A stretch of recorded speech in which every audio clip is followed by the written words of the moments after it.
dear student, my name is Preeti and I am your economics educator. Well, हमने पिछली class में some basic concepts of macroeconomics का part 1 discuss कर लिया था. आज हम पार्ट 2 डिस्कस करेंगे और यहाँ पे हम डिस्कस करेंगे 5 मोस्ट इंपॉर्टेंट क्वेश्चन जो CUET के एग्जाम में, क्लास 12 के एग्जाम में बहुत बार पूछे गए हैं. और मैं इस चैप्टर को स्टार्ट करना चाहती हूँ एक क्वेश्चन पूछ के. द क्वेश्चन इज, क्या कभी मामा जी अगर आपको पैसे देते हैं, यानी कि अगर आपके किसी रिलेटिव ने आपको पैसे दिए, तो क्या वो हम नेशनल इनकम में कैलकुलेट करते हैं या नहीं? देखो ये क्वेश्चन CUET में भी आया हुआ है. सो इसको जानने के लिए just let's get started. Okay, so हमने पिछली क्लास में डिस्कस किया था कि इंटरमीडिएट गुड्स क्या होते हैं, फाइनल गुड्स क्या होते हैं. इंटरमीडिएट गुड्स होता है बेटा, जैसे मम्मा कहीं से दूध लेके आई है ना, और मम्मा ने उस दूध का यूज खीर बनाने में कर लिया, तो दूध जो था वो खीर बनाने में यूज हुआ ना, तो वो इंटरमीडिएट गुड हुआ. लेकिन वही दूध मम्मा लेकर आई और मम्मा ने मुझे दे दिया, बेटा तुम बहुत पतली हो रही हो, तुम दूध पी लो, तो दूध मैंने डायरेक्टली कंज्यूम कर लिया ना, तो वो हो जाएगा हमारा फाइनल गुड. फिर हमारे पास आता है categories of final good. Question is very important. ये क्वेश्चन हमेशा आपके एग्जाम में पूछा गया है बेटा कि फाइनल गुड्स क्या होते हैं. तो फाइनल गुड्स होता है बेटा कंजम्पशन गुड्स और कैपिटल गुड्स. जो हमारा फाइनल गुड्स होता है 2 पार्ट्स में डिवाइड है, कंजम्पशन गुड्स और कैपिटल गुड्स. कंजम्पशन गुड्स क्या होता है? जो भी चीज़ें हम कंज्यूम करते हैं, जो भी चीज़ें हम खाते हैं, उसे हम कंजम्पशन गुड्स बोलते हैं. वहीं पे अगर हम किसी चीज़ का यूज़ किसी चीज़ को बनाने के लिए करें, जैसे कोई भी कंपनी है, वहाँ पे मशीन्स का यूज़ होता है ना प्रोडक्शन करने के लिए, सेम इसे क्या बोलते हैं बेटा? कैपिटल गुड्स बोलते हैं. कैपिटल गुड्स जैसे कि फिक्स एसेट, मशीन्स हो गई है ना, ये सारी चीज़ें. नाउ इसको एक काम करते हैं, अच्छे से डिस्कस करते हैं कि फाइनल गुड्स कितने टाइप्स के होते हैं. फाइनल गुड्स होता है बच्चा, फाइनल गुड हमारे फाइनल गुड्स को हमने क्या किया, 2 पार्ट्स में डिवाइड किया है. अभी जो हम डिस्कस करेंगे वो हम कंजम्पशन गुड्स को डिस्कस करेंगे. कंजम्पशन गुड्स को डिस्कस करेंगे. कंजम्पशन गुड्स यानी कि जिसको हम कंज्यूम करते हैं, कंजम्पशन गुड्स जिसको हम कंज्यूम करते हैं. जैसे कंजम्पशन गुड्स को भी हमने क्या करते हैं, बाइफरकेट कर देते हैं 2 पार्ट्स में. Actually we have bifurcated on the basis of durable goods और non durable goods. Durable goods जो होते हैं बच्चा बहुत टाइम तक चलेगा. नॉन ड्यूरेबल गुड जो होगा वो बहुत कम टाइम तक चलेगा. नॉन ड्यूरेबल गुड जो नहीं चलेगा, जैसे आपने देखा होगा कि कभी कभी हमारी इकोनॉमी में कुछ सामान होता है वो बहुत लंबे ड्यूरेशन तक टिक जाता है, लेकिन कुछ चीज़ें जो होती है ना वो टिक नहीं पाती. जैसे कुछ भी फूड मार्केट से लेके आते हैं, मैं गई मेट्रो पे, मैंने बर्गर लिया, तो क्या मैं बर्गर को लॉन्ग ड्यूरेशन तक स्टोर कर पाऊंगी? हो सकता है ये पॉसिबल नहीं होगा ना. तो जो बर्गर है बेटा वो क्या हो जाता है, नॉन ड्यूरेबल. वहीं पे अगर मैं फ़ोन लेके आती हूँ, मैं मोबाइल फ़ोन लेकर आ रही हूँ, तो मोबाइल फ़ोन क्या एक दिन में ख़राब हो जाता है? नहीं, वो लंबे टाइम तक चलता है. तो क्या हो जाएगा, ड्यूरेबल गुड्स. अब ड्यूरेबल गुड्स में भी एक और गुड होता है, एक होता है सेमी ड्यूरेबल गुड्स, मतलब जो 1 साल से कम चलते हैं. सेमी मतलब जो लंबे टाइम तक नहीं चलेगा, थोड़े ही टाइम तक चलेगा, शॉर्टर पीरियड ऑफ टाइम तक चलेगा. ठीक है. Durable goods more than a year. क्या है बच्चा, ये मोर देन अ ईयर है. और ये चीज़ें अगर मोर देन अ ईयर चलेगी तो एक्सपेंसिव भी तो होगी. बर्गर कहाँ 35 रुपये का और कहाँ पे मोबाइल लाख रुपीज़ के आते हैं, है ना. तो जो हमारा फ़ोन है, जो हमारा कार है, तो ये सारी चीज़ें क्या होता है बच्चा, ये हमारे ड्यूरेबल गुड्स में होता है. क्यों? क्योंकि इनकी सेल लाइफ ना बहुत लंबी होती है और ये काफ़ी एक्सपेंसिव भी होते हैं. तो ये चीज़ें इंपॉर्टेंट है यहाँ पे. ठीक है. और नॉन ड्यूरेबल गुड्स में क्या आएगा, नॉन ड्यूरेबल गुड्स में आएगा नॉन ड्यूरेबल गुड, जैसे कि कोई भी फूड ले लो, मिल्क, जो चीज़ें खराब हो जाती हैं, मतलब लॉन्ग ड्यूरेशन तक नहीं रहती, उसे हम क्या बोलेंगे बेटा, नॉन ड्यूरेबल गुड्स बोलेंगे. क्लियर हो गया. अब यहीं पे एक और कैटेगरी यहाँ पे बाइफरकेट कर देती हूँ, सेमी ड्यूरेबल गुड्स का. किसका करते हैं, सेमी ड्यूरेबल. मैंने बताया ड्यूरेबल जो 1 साल से ज़्यादा चलता है, तो सेमी मतलब हाफ, तो हाफ ही टाइम तक चलेगा. कब तक चलेगा बेटा semi durable goods, half duration.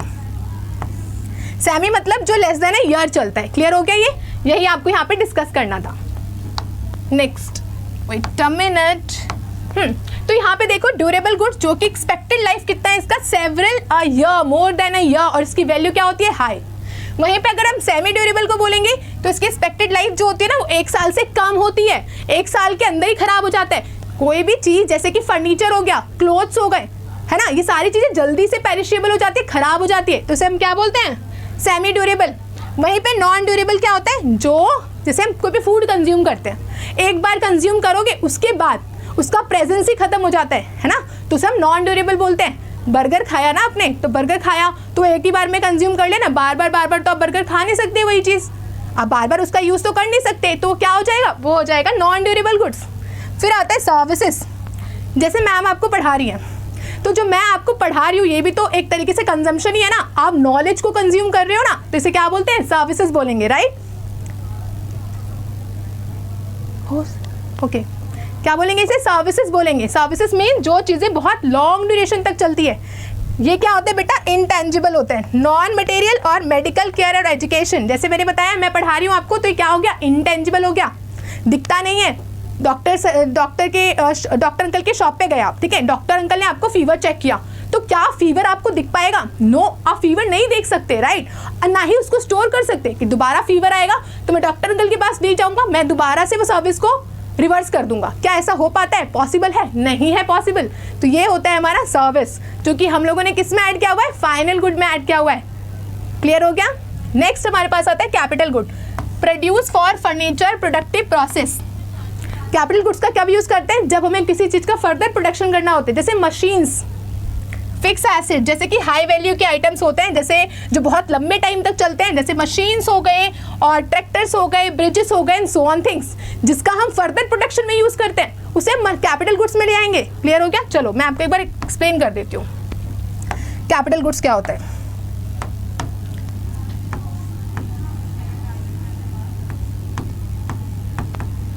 Capital goods, capital goods क्या होंगे, as a name suggest expensive goods, यहां लिख देते हो इसको, एक्सपेंसिव,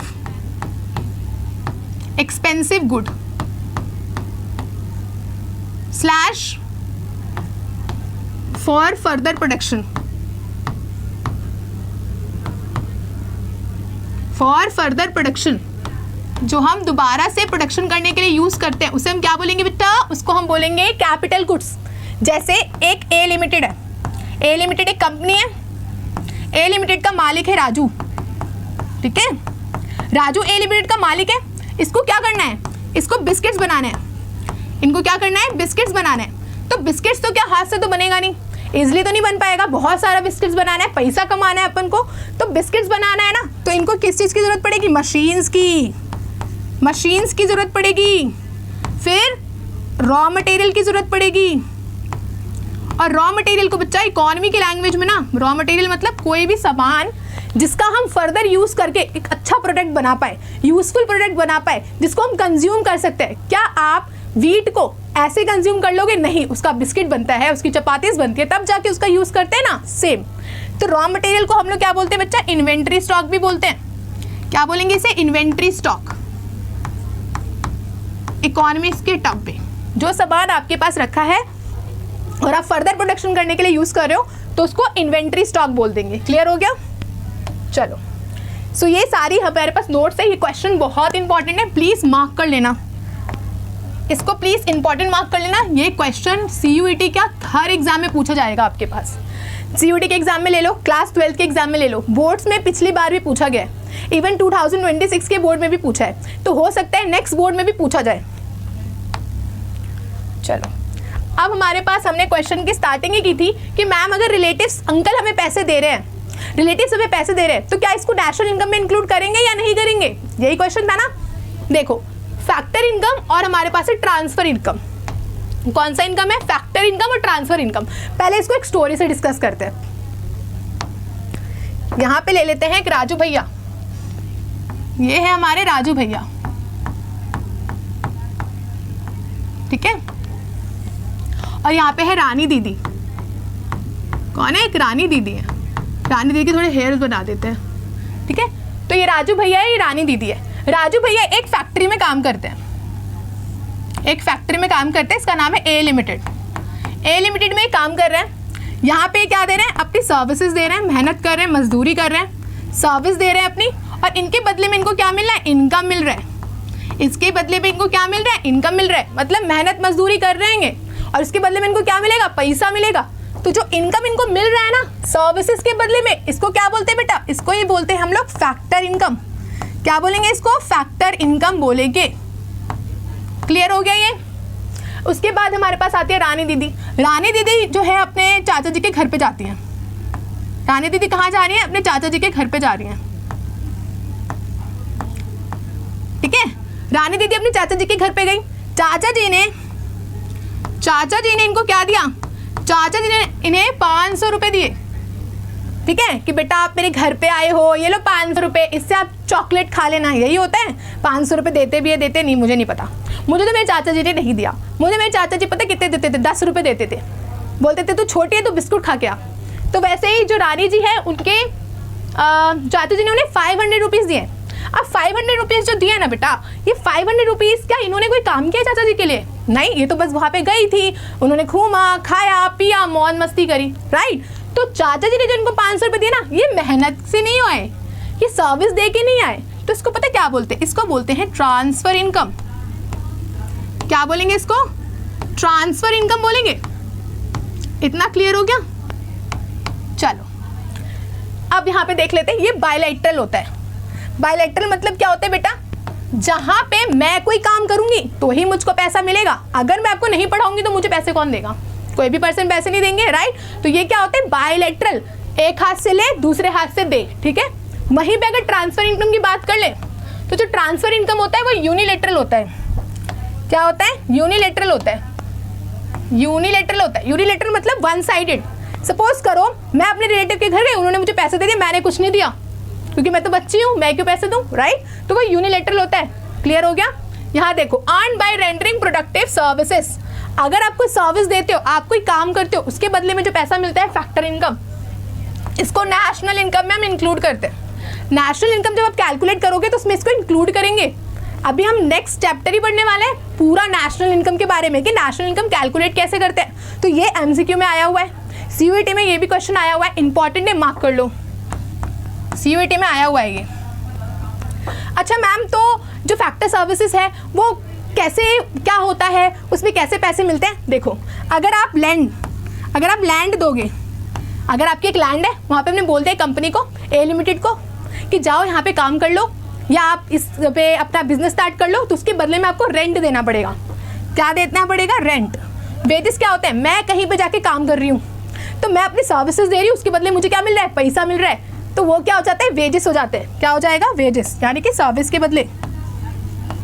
वहीं पे हमारे पास इंटरेस्ट आएगा। इंटरेस्ट जैसे मैंने क्या किया, मैंने किसी इंसान को ना बोला, सपोज करो राजू है, राजू सोच रहा है बहुत सारा काम करते करते मैं पागल हो गया हूँ, अब मुझे अपना बिजनेस स्टार्ट करना है। तो अब वो अपना बिजनेस स्टार्ट करना चाहता है ना, तो अपना बिजनेस स्टार्ट करने के लिए उसको क्या चाहिए? पैसा चाहिए। तो वो बोला कि देखो दीदी मेरे पास में पैसे तो नहीं है, आप एक काम करो कि आप मुझे थोड़े पैसे उधार दे दोगी। मैंने बोला ठीक है ले लो। तो जब हम बोरोइंग्स करते हैं, यानी कि कैपिटल, क्या बेटा? कैपिटल, यानी कि बोरोइंग्स। अगर हम बोरोइंग्स करते हैं, उधार पैसे लेते हैं, उसके बदले में हमको इंटरेस्ट देना पड़ता है।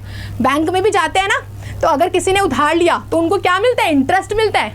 इंटरेस्ट हमें देना पड़ता है। सपोज मेरे से अगर कोई उधार लेगा तो मैं इंटरेस्ट दूंगी ना, सेम वही। और ये है प्रॉफिट।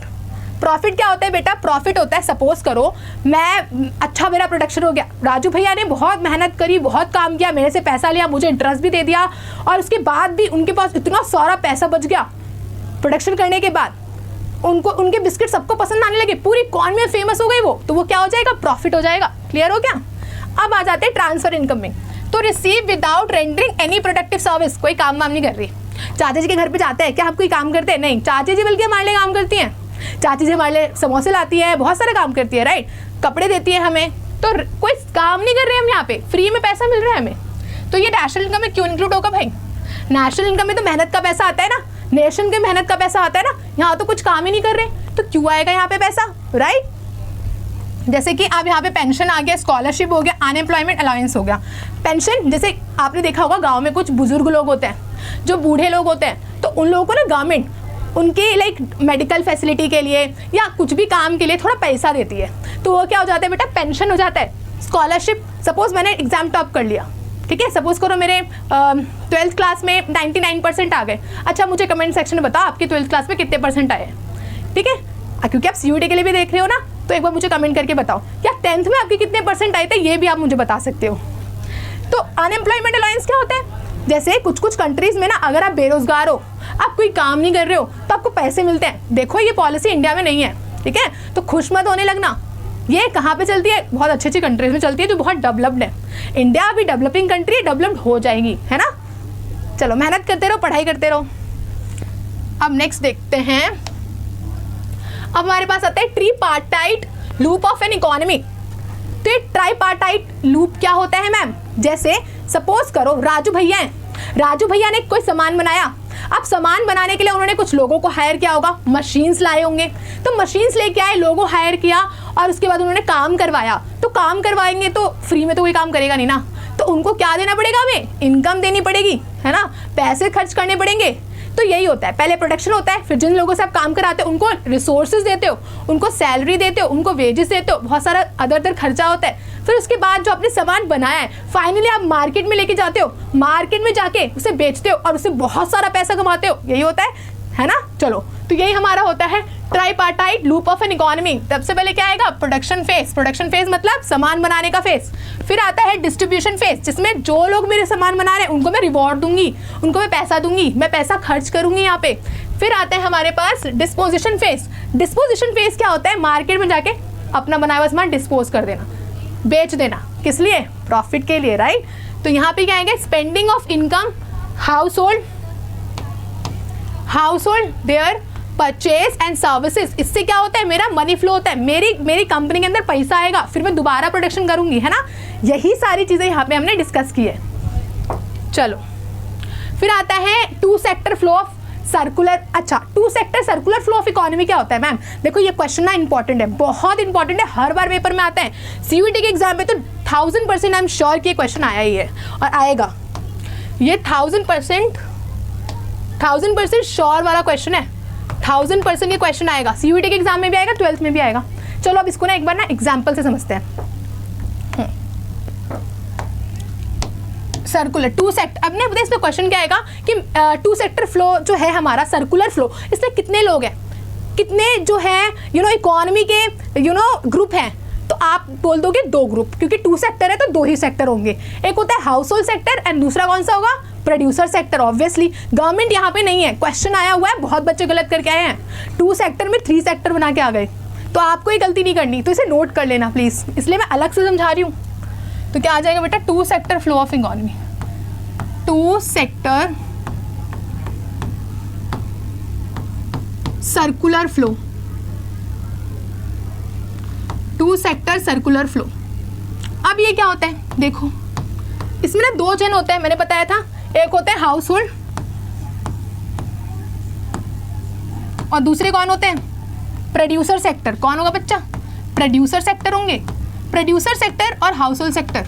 अब हाउस होल्ड जो है, सपोज करो एक राजू है, राजू घर में बैठे रहते हैं, उनकी वाइफ ने बोला राजू जाओ बाहर जाके काम करो। क्यों? क्योंकि मुझे पैसा चाहिए, मेरे पास पैसा नहीं है, घर कैसे चलाऊंगी मैं, खाना कैसे खाएंगे हम, है ना। तो राजू क्या किया? राजू क्या टक टक टक टक टक टक टक टक करके प्रोड्यूसर सेक्टर के पास, कहाँ चला गया? वो प्रोड्यूसर सेक्टर के पास चला गया। उसने क्या दिया? फैक्टर सर्विस, क्योंकि काम करेगा तभी तो पैसा मिलेगा भाई। फैक्टर सर्विस प्रोवाइड कर दिया उसने, फैक्टर सर्विस उन्होंने प्रोवाइड कर दिया। अब कोई फ्री में तो काम करेगा नहीं, रानी तो घर में भी नहीं आने देगी अगर पैसा नहीं लेके आएंगे। तो फिर उन्होंने प्रोड्यूसर सेक्टर से बोला देखो भैया हम आपके यहाँ पे काम किए हैं ना, आप हमको पैसा दे दो। आप तो क्या देंगे? Factor income. क्या मिलेगा? फैक्टर इनकम मिलेगा। इतना क्लियर हो गया। अब जो रानी जी हैं, यहाँ पे ले लेते हैं रानी जो है, अब जो रानी है वो ये जो पैसा राजू भैया लेकर आए हैं ये लेके जाएंगी। अब ये लेके जाएंगे किनके पास? प्रोड्यूसर सेक्टर के पास दोबारा। किनके पास? प्रोड्यूसर सेक्टर के पास। तो ऐसे करके गई, प्रोड्यूसर सेक्टर के पास गई। अब प्रोड्यूसर सेक्टर को इन्होंने क्या दे दिया? पैसा दे दिया, कंजम्पशन एक्सपेंडिचर कर दिया, क्योंकि सामान खरीदने कहाँ जाएंगी? प्रोड्यूसर सेक्टर के पास ही तो जाएंगी। कंजम्पशन एक्सपेंडिचर कर दिया, जो इनकम इनके हस्बैंड लेकर आए उसको उन्होंने क्या कर दिया? खर्च कर दिया। क्यों खर्च किया होगा? खाने के लिए किया होगा ना। तो गुड्स एंड सर्विसेज, फिर प्रोड्यूसर सेक्टर ने क्या किया? इन्हें गुड्स एंड सर्विसेज दे दी। क्या दे दिया? गुड्स एंड सर्विसेज दे दिया, गुड्स एंड सर्विसेज दे दी। क्लियर हो गया? यही हमारे 2 sector flow of economy. I think this is clear to you. Very important question है और ये पक्का से आएगा, 1000% आएगा, तो इसको नोट कर लेना। Now come to the next slide. अच्छा अब यहाँ पे देखो, यहाँ पे सब में आपको इज इक्वल टू दिख रहा है? वेट अ मिनट, यहाँ पे सब जगह आपको इक्वल टू दिख रहा है? इक्वल टू किस चीज में इक्वल टू दिख रहा है? Goods and services produced, payment and expanding. इसका मतलब पता क्या है?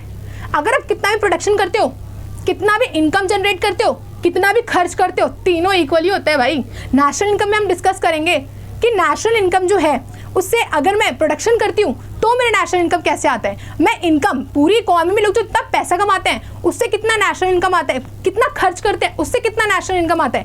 ये तीनों का जो नेशनल इनकम आएगा ना भाई, वो तीनों इक्वल आएगा, तीनों ही इक्वल आएगा। इसी को हम बोलते हैं मैक्रो इकोनॉमिक्स इक्विलिब्रियम, क्योंकि सर्कुलर में फ्लो करता है। किसी का पैसा जाके किसी का खर्च बनता है, और किसी का खर्च किया हुआ पैसा किसी की इनकम। हमने भी डिस्कस किया है ना। That's all about this chapter. ये चैप्टर पूरा कंप्लीट होता है आपका some basic concepts of macro economics. इससे ये सारे क्वेश्चंस पूछे गए, वेरी इंपॉर्टेंट है, नोट कर लेना इसे। चलो, so thank you so much for watching.